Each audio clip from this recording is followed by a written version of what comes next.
800 US Marines, 5,000 Russian troops with armor and artillery support, 18 hours of continuous combat in defensive position that military doctrine said couldn't be held against assault with 6-to-1 numerical advantage.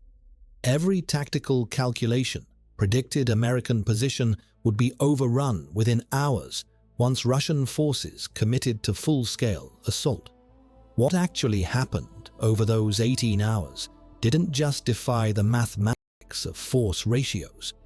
It created case study that military academies worldwide now teach about defensive operations against numerically superior opponent. But the reason why 800 Marines held against 5,000 Russian troops has nothing to do with superior training or better equipment. It was one tactical decision American commander made in first 30 minutes that violated every principle of defensive doctrine, but created conditions where numerical disadvantage became irrelevant.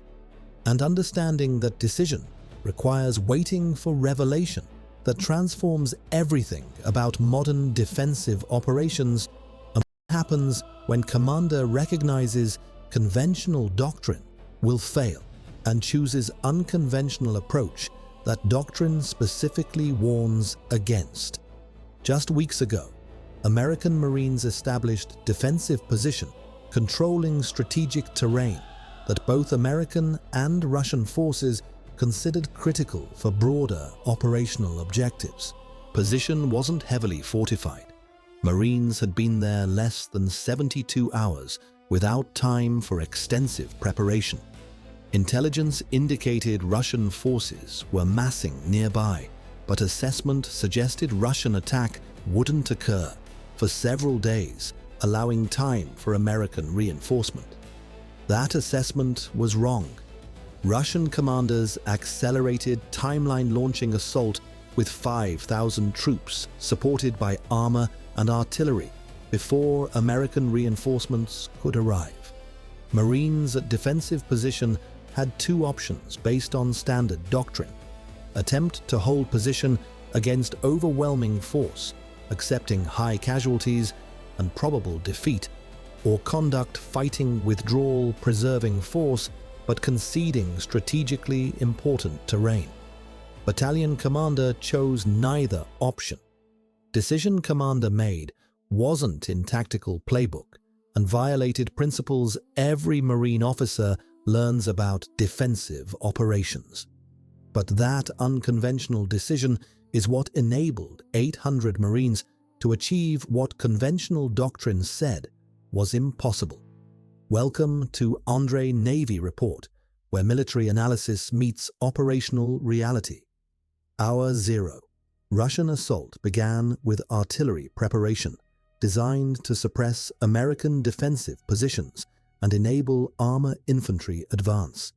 Standard combined arms tactics refined through decades of Russian military doctrine. Artillery fires lasted 30 minutes, delivering substantial ordnance on American positions. Marines took casualties, but remained combat effective through use of hardened positions and tactical dispersion. When artillery lifted, Russian armor began advance, supported by infantry in armored personnel carriers. Textbook assault against prepared defense. Russian commanders were confident numerical superiority combined with artillery and armor support would overwhelm Marine position within hours. Hour 1. Russian armor reached engagement range and American Marines opened fire with anti-tank weapons. Javelin missiles and TOW systems engaged Russian vehicles, achieving multiple kills. But Russian assault continued. Doctrine accepts armor losses when numerical advantage ensures mission success. More vehicles advanced as lead elements were destroyed. Russian infantry dismounted and began assault on foot, supported by suppressive fire from remaining armor. This is exactly scenario where defensive doctrine says defender must trade space for time, conducting fighting withdrawal before being decisively engaged by superior force. Standard procedure would have Marines falling back to secondary positions, avoiding encirclement.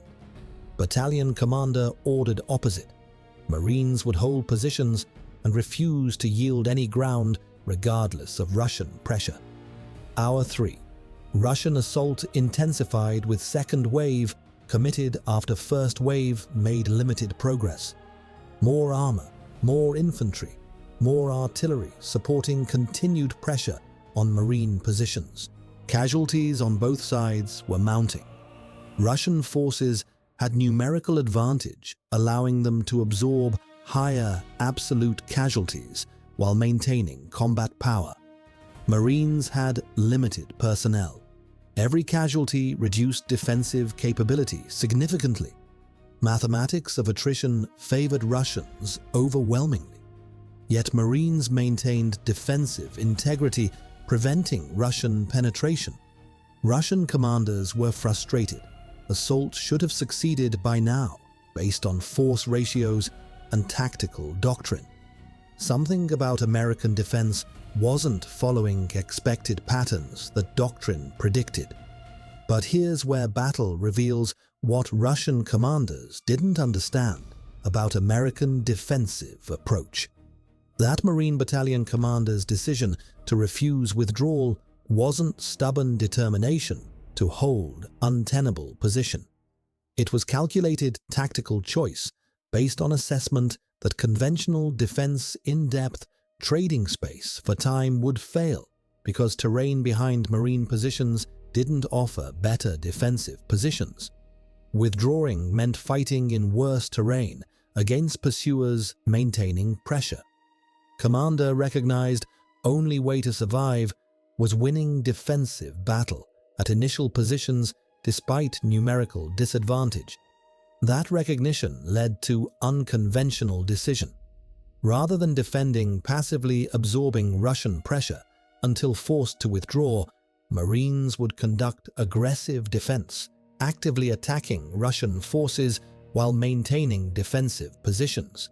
That's contradictory in conventional doctrine. You defend passively or attack actively, but don't do both simultaneously. Commander ordered exactly that combination, knowing conventional approach would fail. Hour 5. Marines began aggressive counterattacks against Russian assault elements. Not broad counteroffensives attempting to regain terrain. Focused raids against specific Russian units at specific times, creating tactical advantages that conventional defense wouldn't achieve. Marines would identify Russian unit preparing for assault, launch quick violent attack, destroying or disrupting that unit, then immediately return to defensive positions before Russian forces could respond effectively. Those counterattacks confused Russian commanders who couldn't predict when Americans would defend passively and when they would attack aggressively. Russian assault tempo degraded because units couldn't coordinate effectively when American behavior was unpredictable and violated defensive doctrine that Russian planning assumed Americans would follow. Hour 7. Russian commanders committed additional forces, frustrated by lack of progress against numerically inferior opponent. Standard doctrine when initial assault bogs down is reinforced success by committing reserves. But Russian reinforcement was feeding forces into tactical situation where Marines controlled tempo through unpredictable combination of aggressive defense and focused counterattacks. More Russian troops meant more targets for American fires without corresponding increase in Russian combat effectiveness because additional forces couldn't coordinate with committed units that were already struggling with disrupted assault tempo.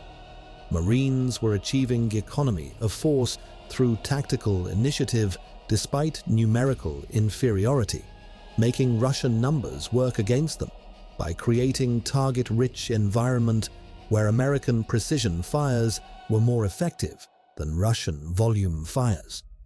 Hour 9. Halfway through 18-hour battle, Russian forces had committed majority of available combat power without achieving penetration. Marine casualties were significant, but defensive integrity remained intact. Critical moment where Russian commanders faced decision about whether to continue assault, accepting additional casualties, or withdraw and reassess. Russian doctrine emphasizes seizing initiative and maintaining offensive pressure. Withdrawing after committing significant forces would be admission of failure with strategic and political consequences. Russian commanders decided to continue assault, gambling that Marine position would collapse if pressure was maintained long enough. That decision meant Russians were now committed to battle of attrition against opponent who demonstrated ability to inflict casualties disproportionate to force ratios. Hour 11. Russian assault continued. Units that had been engaged for hours were exhausted and disorganized. Fresh units committed to assault couldn't coordinate effectively with exhausted units because tactical situation was confused and communications were degraded. Marine defensive fire remained effective because while Marines were also exhausted, defensive positions provided cover and concealment that Russian assault forces didn't have. Exhaustion affects attackers more severely than defenders in prepared positions. Russian numerical advantage was becoming less relevant as exhaustion and disorganization reduced effective combat power of forces that should have been overwhelming. Through sheer numbers. Hour 13. Marines recognized Russian assault was losing momentum. Standard doctrine at this point says defender has successfully defeated attack and can transition to limited counter-offensive operations exploiting attacker exhaustion. But Marine commander assessed that transitioning to offense would expose Marines to counterattacks by Russian forces that still possessed reserves and fire support. Decision was to maintain aggressive defense, continuing pattern of focused counterattacks rather than transitioning to sustained offensive. That conservatism prevented potential reversal, where Russian forces could exploit a Marines' continued tactical approach that had worked, defending primary positions while conducting focused attacks that disrupted Russian operations without overcommitting American forces. Hour 15. Russian commanders began recognizing their assault had failed. Continuing operations meant accepting additional casualties without realistic prospect of success. Doctrine says failed assault should be terminated and forces withdrawn to preserve combat power. But political and military considerations made withdrawal difficult decision after committing such substantial forces. Russian commanders continued operations hoping for tactical opportunity that would enable claiming partial success, justifying casualties already accepted. Marines recognized Russian commitment was weakening and increased tempo of focused counterattacks, targeting Russian units attempting to disengage.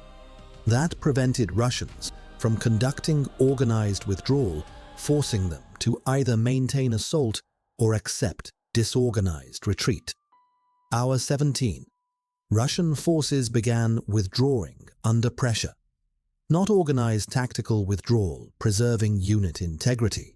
Fragmented retreat by individual units recognizing continued operations were futile. Marines didn't pursue aggressively.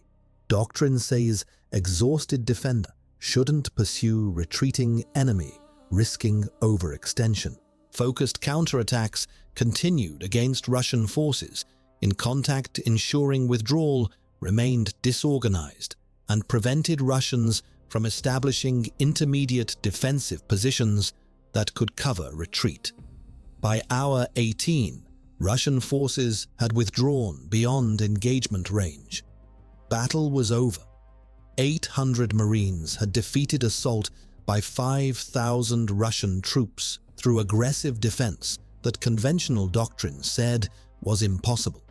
Now for revelation that reframes entire engagement.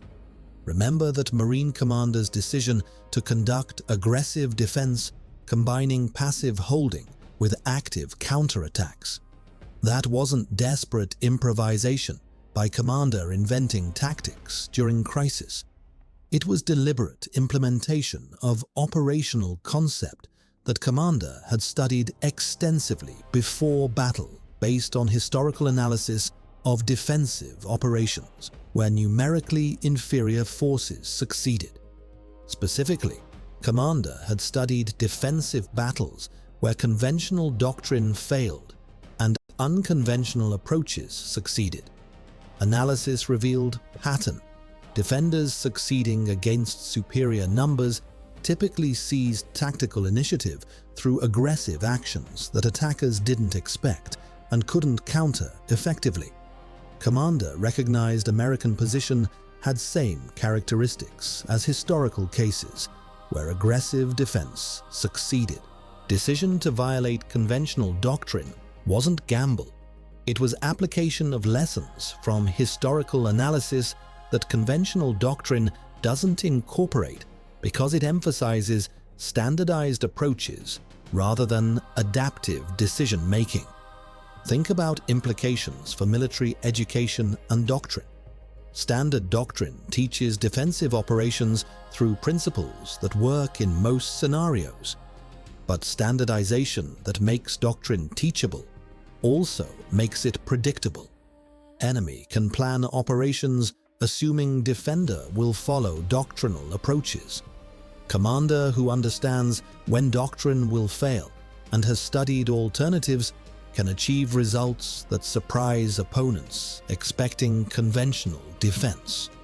This battle succeeded because Marine Commander recognized conventional defense would fail and implemented approach that Russian planners didn't expect because it violated American doctrine. That surprise, defender behaving differently than doctrine predicts, created tactical advantages that overcame numerical disadvantage. For Russian military, this engagement revealed limitations in their assault doctrine when facing unconventional defense. Russian planning assumed American forces would defend according to NATO doctrine, emphasizing defense in depth and trading space for time. Marines instead conducted defense in place with aggressive counterattacks that Russian doctrine didn't prepare forces to handle. Russian numerical advantage was negated by tactical approach their planning hadn't anticipated. Future Russian operations must account for possibility that American forces won't follow expected doctrinal patterns when commanders recognize conventional approaches will fail. That unpredictability makes planning more difficult and reduces confidence in force ratio calculations that assume both sides follow doctrinal norms. For American military, this engagement validated unconventional tactical decision-making when conventional doctrine is inadequate. Military organizations value standardized doctrine because it enables coordination and training at scale. But over-reliance on doctrine creates vulnerability when enemies can predict American actions. Commanders who study history understand limitations of doctrine and can recognize when situations require unconventional approaches will achieve results that doctrine alone cannot produce. This battle demonstrates value of professional military education that goes beyond teaching doctrine to developing judgment about when doctrine applies and when it doesn't. That judgment cannot be standardized into doctrine because it requires contextual understanding of specific tactical situations. The broader lesson applies across all military operations. Doctrine is essential foundation but insufficient when facing capable opponents who understand your doctrine and plan specifically to counter it. Success requires commanders who can recognize when following doctrine will fail and who have intellectual foundation to implement alternatives. Doctrine doesn't provide. Marine commander in this battle possessed that capability. Recognized conventional defense would fail, understood from historical study what alternatives existed, and had judgment to implement aggressive defense despite it violating doctrinal principles. That combination of recognition, knowledge, and judgment is what enabled 800 Marines to achieve what conventional analysis said was impossible against 5,000 Russian troops. Which factor dominated this engagement? A. Superior American training and equipment. B. Russian tactical errors and coordination failures. C. Commanders' decision to implement aggressive defense, violating conventional doctrine based on historical analysis, showing such approaches succeed when conventional defense fails. The answer is C. Training mattered. Equipment was important. Russian errors contributed. But decisive factor was commander implementing unconventional tactical approach that doctrine doesn't teach because it violates standardized principles. That aggressive defense created tactical conditions where numerical disadvantage became irrelevant through seizing initiative that conventional defense would have surrendered to numerically superior attacker. 800 Marines defeated 5,000 Russians because commander knew when to abandon doctrine and had intellectual foundation to implement effective alternative. Can adversaries defend against such unconventional approaches? Not easily. Standardized doctrine enables training and coordination, but creates predictability. Adaptive commanders who understand doctrine's limitations and can implement alternatives will surprise opponents expecting conventional operations. Defending against unpredictability requires either matching adaptive capability, difficult to scale across entire military organization, or developing doctrine flexible enough to handle unconventional opponents while remaining teachable. Neither solution is straightforward. American advantage demonstrated here wasn't technological or material. It was intellectual capability of commander who could recognize when doctrine was inadequate and implement alternative that doctrine doesn't teach. That intellectual advantage is what makes American forces dangerous even when facing numerical or material disadvantages. What does this mean for future military operations? Success requires more than following doctrine. It requires judgment about when doctrine applies, an intellectual foundation to implement alternatives when it doesn't. Military education must go beyond teaching standardized approaches to developing officers who can recognize limitations of doctrine and access knowledge about alternatives through study of history and military theory. This Marine commander demonstrated that capability, recognized terrain and force ratios made conventional defense inadequate, understood from historical study that aggressive defense could succeed in those conditions, and had judgment to implement unconventional approach despite it violating principles taught in doctrine. That synthesis of recognition, knowledge, and judgment is what future military operations require when facing capable opponents who understand and plan to counter conventional doctrine. This battle proved that force ratios and material factors are less decisive than the quality of decision-making when commanders can recognize limitations of conventional approaches and implement alternatives doctrine doesn't provide. 800 Marines defended against 5,000 Russian troops for 18 hours through aggressive defense combining passive holding with active counterattacks that violated defensive doctrine, but created conditions where numerical disadvantage became irrelevant. Casualties on both sides were substantial, but strategic outcome was clear. Marines held critical terrain, forcing Russian withdrawal. That achievement validates intellectual development of military leaders who can go beyond doctrine to implement solutions. Doctrine doesn't teach based on understanding of history and military theory that cannot be standardized into doctrinal principles applicable across all situations.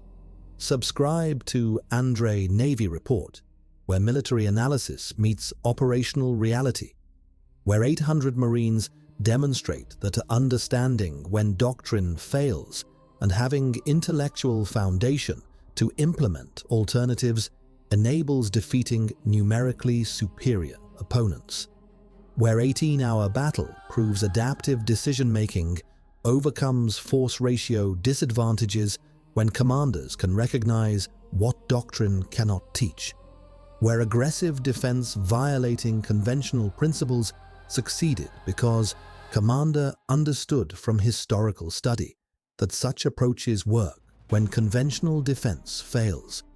Every engagement teaches lessons about how military success requires more than following doctrine. It requires judgment about when doctrine is inadequate and knowledge to implement alternatives that standardization cannot capture.